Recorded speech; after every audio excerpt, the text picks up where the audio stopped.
Hi, this is Greg Daly from South Portland Guitar School. This is the first in a series of song instructional videos. For the first one, I decided to go with something simple. This is the Beatles' Let It Be. Paul does play this on piano. However, it does translate very well for guitar. So let's get started. Okay, so let's go over the chords that we're going to need for the verse. A lot of them are simple open chords that everyone knows. We're going to need C,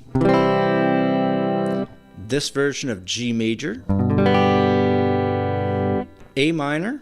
Now if you notice, you have your pinky able to get this bass note, and we're going to do that because Paul goes down on his bass note on the piano when he plays it.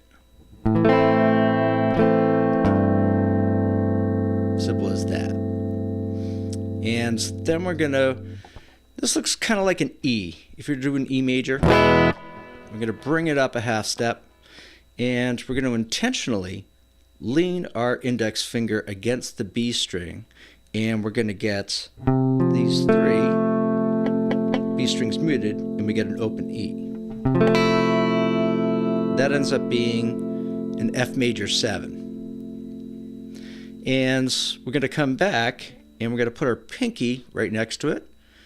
You'll see better from the chord chart above. And this is an F6. So it's going to sound a little bit like this. So that sequence there, we'll go over it nice and slow. Okay, so it's just C major twice. 1, 2, G, 3, 4. Now you can do the A minor twice. So you hear that rhythm there. A, then the G.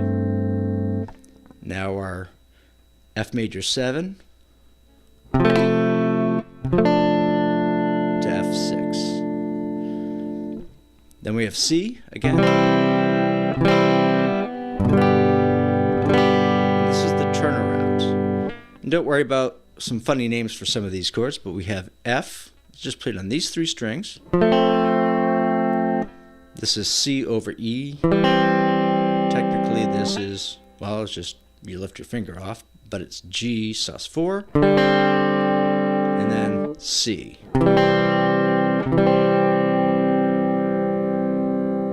Okay, now we're going to try to put it all together.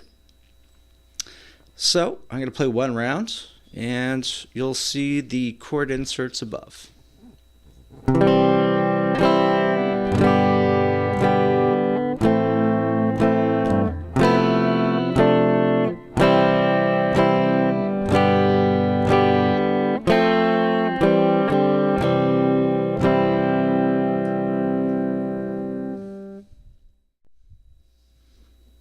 Okay, now we're going to go into the chorus.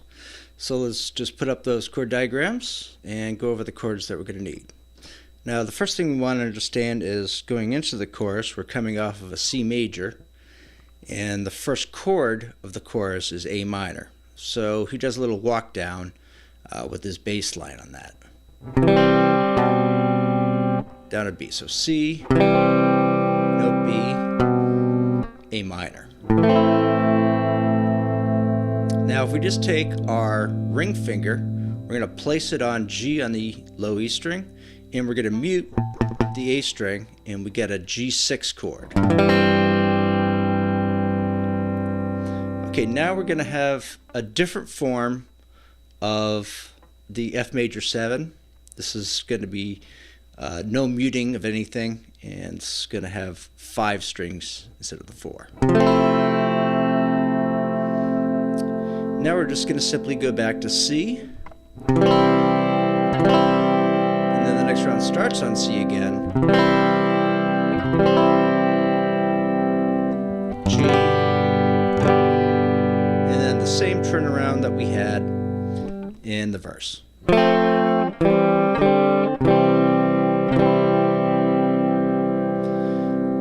So that's pretty much it. Okay, so let's put together the chorus, And I'm going to play 2 rounds. One is kind of gentle, but then later Ringo comes in, the band gets more intense, and Paul's voice gets more intense. So I'm going to put a little more strumming into it and play a little bit louder. So I'm going to do 2 choruses here.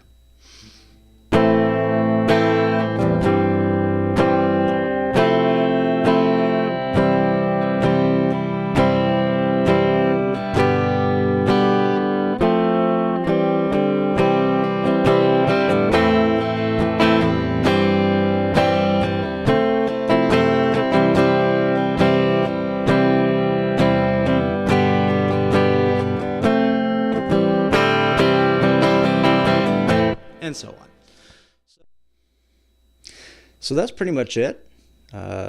It's really just verse and chorus. There are some interludes with some complicated organ chords, but there's really no reason to have to put that into the song to get pretty much the same effect. Now, the difference between this and what I've seen sort of online is these chords are the correct chords translated for guitar. And what I did is I could have used some bar chords, but I decided to make it as simple as possible, so that's why we used everything was an open chord. And so follow along. I hope you enjoyed this video, and I'll see you in the next.